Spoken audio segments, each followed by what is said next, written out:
घर पप्पू ही डाकती। एबे माछ आनीची मु आपको काटिकी फिर माछ भाजी करबी।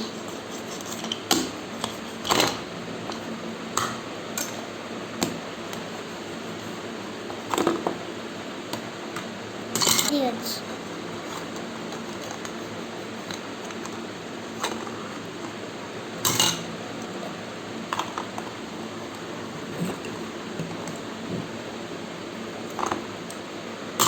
एबे आपको हमें काटी देलुनु फिर आपको भाजीबा।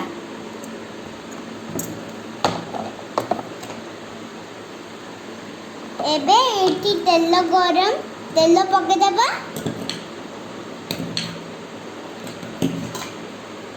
फिर तेल गरम हे गलानी एबे माछ मानु सेडी पके देबा।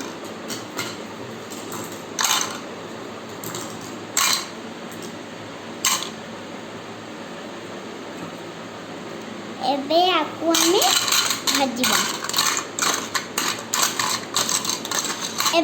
देखंतु हमर माछ पूरा भल से भजा हे गलानी। एबे आपको हमें प्लेट रे टिके पके देबा। हां सब उडा हे गलानी गुड गुड करी बाहर करबा।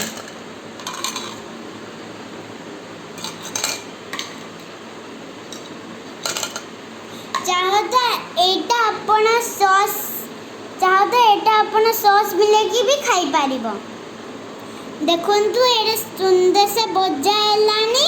एबे आपण सॉस नले चटनी किछि लगेकी खाई पारिबे। एटा आपण घरे बनांतु केंती टेस्ट लागला आपण मते कमेंट बॉक्स रे कहिबे हैला।